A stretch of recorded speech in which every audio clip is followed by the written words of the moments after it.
Welcome to this edition of Talking Outdoors. My name is Rami Rasamny. I'm a team leader with Life Happens Outdoors, and today we're talking about the Chimborazo and Cotopaxi expedition.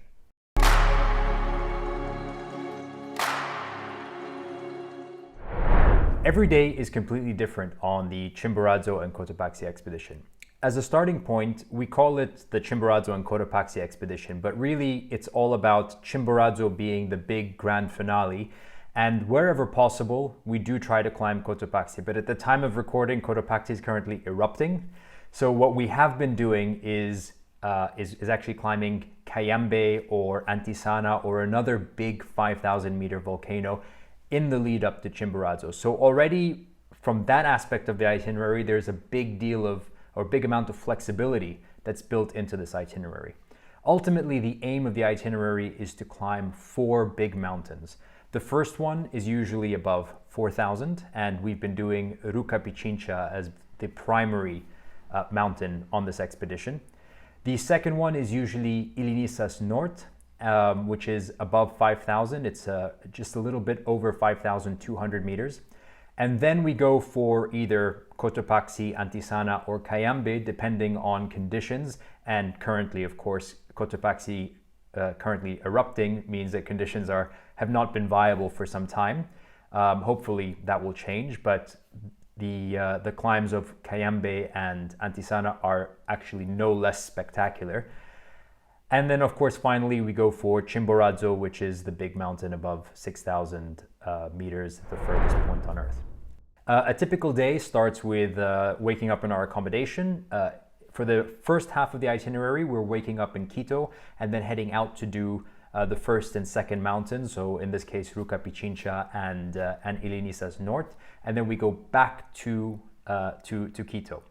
Once we get to the second half of the itinerary, so to do the 2 bigger mountains, whether it's Cotopaxi, Antisana, or Cayambe, and also Chimborazo after that, we leave Quito, head to that mountain, and then we normally spend the night at the base camp there, head up to the summit, and then we move to the southern part of the country, or more central rather, but south of Quito, nearby to Riobamba, which is where Chimborazo is actually situated, and that's where we spend the remaining portion of our itinerary. We have a rest day, so we go to Baños, a really cool town, check it out, do some zip lining, have some fun.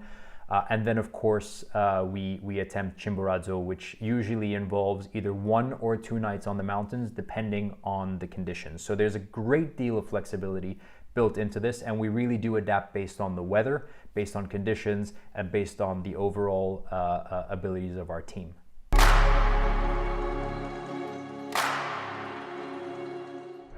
So Chimborazo is unique in its positioning on the Earth's circumference. So it sits on the equator, or very, very close to the equator. And it's where the bulge of the Earth is widest. So although, of course, Everest is the highest mountain, if we're taking it from sea level, the furthest point on Earth, meaning the furthest point from the center of the core of the Earth, is in fact Chimborazo. It is further from the core of the Earth than the summit of Everest by way of its positioning. Of course, its altitude is factored in, but by way of its positioning on the equator, and therefore makes it also the closest mountain to the atmosphere. And that's the Chimborazo's claim to fame, in addition to being a spectacular climb in its own right.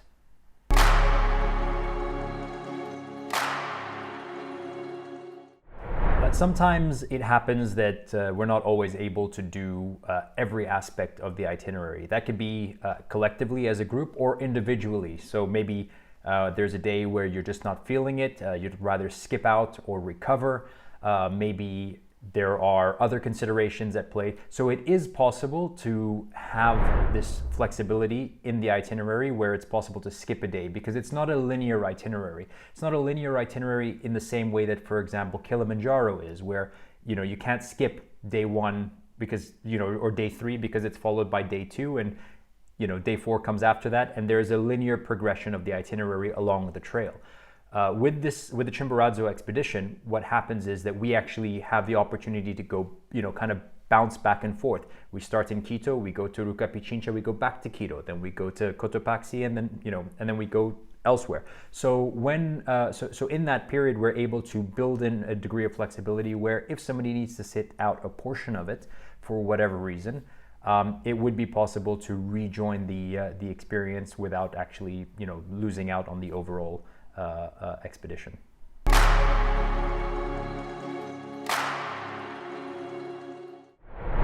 So Chimborazo is a huge 6,000 meter mountain. It is not a walk in the park by any stretch of the imagination. Although it's not technically very demanding in the sense that you don't need to have advanced technical mountaineering skills in order to do it, although on a fitness side, that's a different story. It definitely does require a high level of physical fitness. I would say that in order to join this expedition, you would have to have some kind of altitude experience.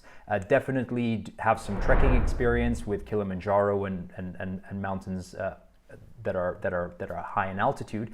But I would also highly recommend joining our mountaineering experiences in the Alps that are very education focused. Having said that, we do include training for Chimborazo and for the other mountains that we perform within the itinerary itself. So it's entirely possible to come to this experience without having a technical background, but we do of course recommend having some sort of altitude experience and an understanding of what it is that you're actually embarking on, because this is one of our more challenging experiences.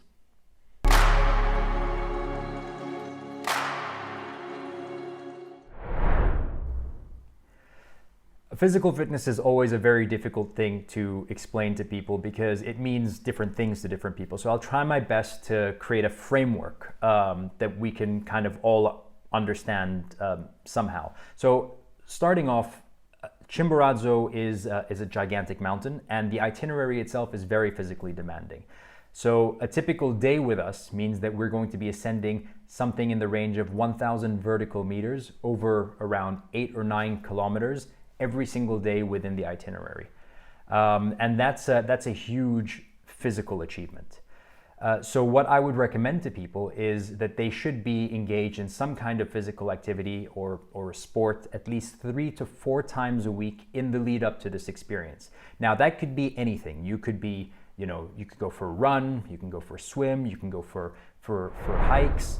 That could be any kind of physical activity, but it has to be engaging. It has to get your heart rate up. You have to be used to having a high heart rate, and I think that activities like high intensity interval trainings or sports that really kind of get the heart rate going are very beneficial to you when it comes to an itinerary like this. You should also have good flexibility. You need to be able to be able to move properly. You want to be able to recover quickly. So having generally good physical fitness is important for this particular itinerary. If we're trying to put that into perspective, I would say 3 to 4 activities, whether it's playing football or going for a run or going for a hike or whatever it is that you do that's accessible to you, 3 to 4 times a week, and to be doing so for at least 1 hour, and for at least 2 of those activities to be activities that really push up the heart rate in a substantial sense.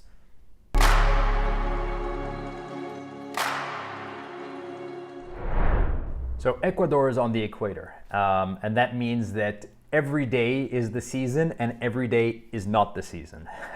Weather can change dramatically. We can go from shorts and t-shirts above 5,000 meters to an inch of ice on our gear in a matter of hours. And it's very unpredictable and very likely that we will experience all the different kinds of environmental challenges throughout our week together.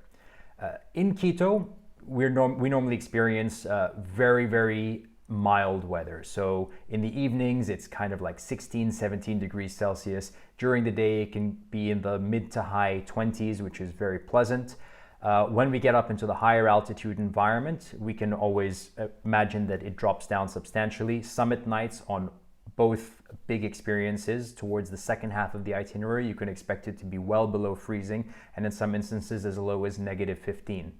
But then at the same time, you can expect it to be much higher than that as well, depending on the cloud cover, depending on that particular day and what hour we are exposed. I've been on Chimborazo on one day where we accumulated literally an inch of ice on our gear and we were forced to turn around. And 2 days later, I was on the summit in jeans and a light sweater.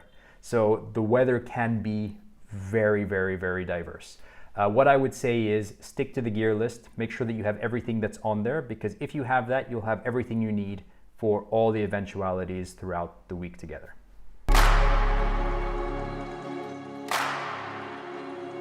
So in Quito, we use very nice hotel accommodation that has a spa, gym, all the amenities that you would want to be able to rest and properly recover.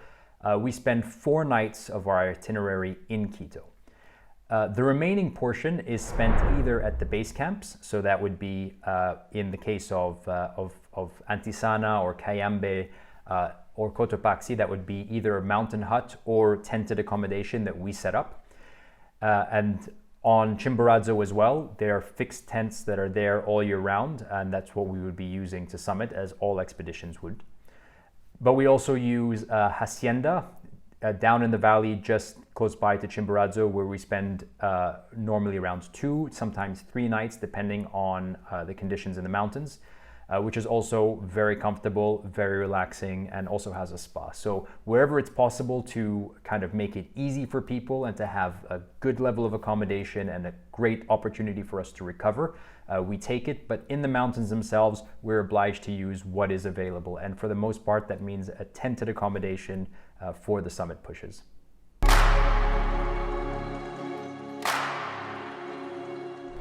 In Quito, and when we stay in the hacienda as well, it is possible to request a single room, which is subject to availability, but for the most part, we can usually get that done for you. Just make sure to contact LHO Basecamp as soon as possible when you book, so that we make sure that we can get that reserved for you. In the mountains, it is not possible to have a single accommodation, because we're spending our time either in a fixed tent, like in the case of Chimborazo, in a mountain hut, or in a camping accommodation where we're at high altitude and we must share together for the safety of everybody. So it's important in these high altitude environments that we do have a sharing accommodation, so that we're able to check on one another as well. But in the valley, it is certainly possible to get single accommodation.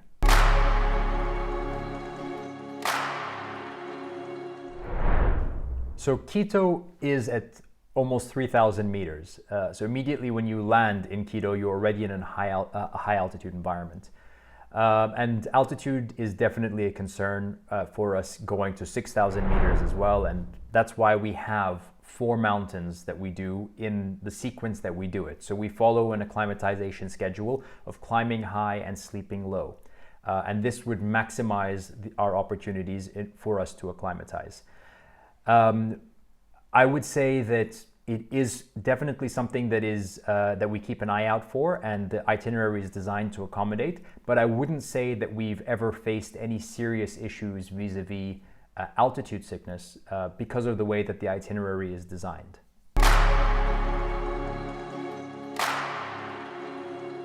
So you do need technical gear for this itinerary. We will be using harnesses, ice axes, crampons, ropes for, at the very least, the second half of our itineraries, although we do use them marginally in the first half as well. The training for the use of this gear is included as part of this itinerary. So even if you do have experience, you will be going through some small technical trainings that we perform as a standard practice with all of our Life Happens Outdoors trips, in order to ensure that everybody has the very basic level of understanding in order to have this experience safely.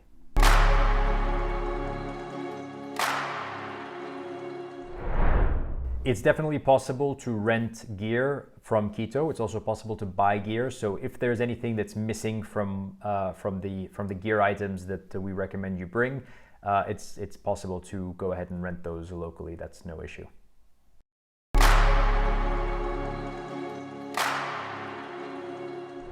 Bottled water is always available throughout the itinerary, and so that will always be available to you. In some instances where bottled water is not available, we would be sourcing water from nearby rivers or from the glacier itself, boiling it, treating it, and providing it to you as safe drinking water.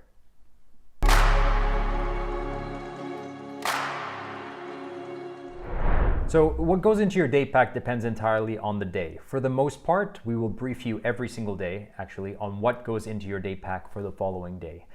You'll always have access to your duffel bags. That's your bigger bags that are with us, with the exception of the night we spend climbing in the second half of the itinerary, the two mountains, Chimborazo and whatever precedes it. In that instance, you'll have the opportunity to get what you need from your bags right before we head to the mountains, and then we would have the opportunity again immediately when we come back. So you'll only have limited access to your duffel bag for one night at a time and for a maximum of 2 nights throughout the entire itinerary. So that's very helpful. What goes into your duffel bag are all the things you don't need for that particular day. So let's say we're doing just the day that we're climbing Ruka Pichincha, and we know the weather is going to be quite okay. We don't need our heavy gear, so that stuff stays in the duffel bag. We don't need any technical gear. If you have any on you at that point of the itinerary, that doesn't come with us either. So what goes into your day pack is just your snacks, a couple of extra warm layers, normally whatever you need specifically that would have been briefed to you by the team leader the previous night.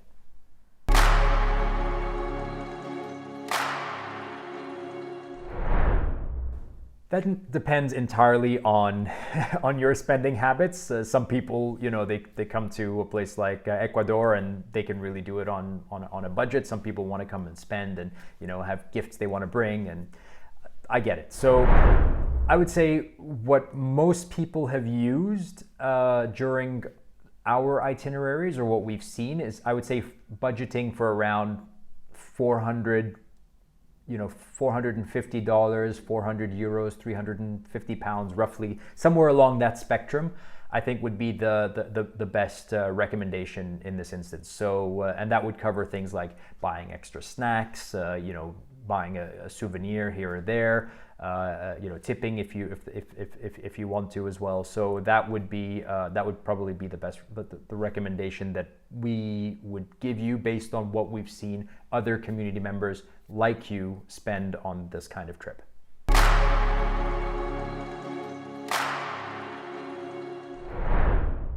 So throughout the entire first half of the itinerary, that's when we're going back and forth to Quito. Internet connection is great. There's always going to be access to either Wi-Fi when we go back to the hotel, or you'll also have access to if you have a roaming package or you have a local SIM.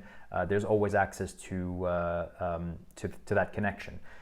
For the second half of the itinerary, it largely depends. For the portions where we're actually climbing the mountains, there's usually very limited connection and no Wi-Fi. So you have to expect that for the 24 hours that it takes to go first to the base camp, then to the summit and back down, there would be mostly no connection. But during the entire itinerary, that's actually quite, just 2 or 3 days. Out of a total of almost 9 days, I think. So in that sense, it's we're pretty well connected for the most part.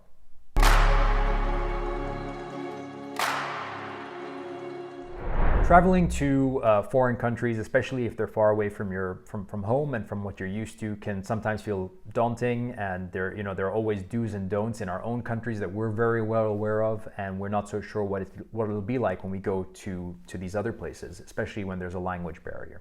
That's why you have a Life Happens Outdoors team leader with you the entire time, so that we know these things and we'll be able to help guide you and navigate the scene with you. But I can tell you that throughout our entire experience in Ecuador, as long as we stay together, we follow the itineraries, we've never really had any problem. And this is a recommendation that we give anywhere in the world. It's that as long as we're going together in groups, you have your team leader with you who is able to advise you on a daily basis and be able to answer your questions.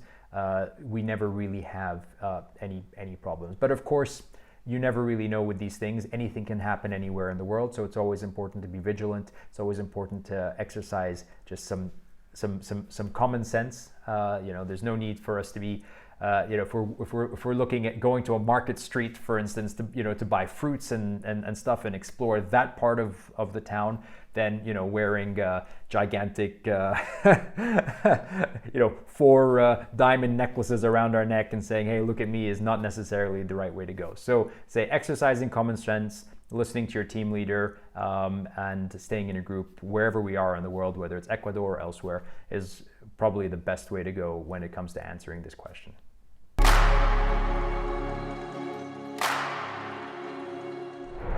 Chimborazo is the furthest point on Earth. It is one of the most spectacular places I've ever seen with my own eyes, and I don't say this lightly. There is something about the volcanoes of the Andes that just blows your mind. As far as the eye can see, you'll be seeing erupting volcanoes on top of Amazon rainforest beneath. It just blows your mind. You're on the glacier, but then you can actually see all the way down into the deep, lush green forests.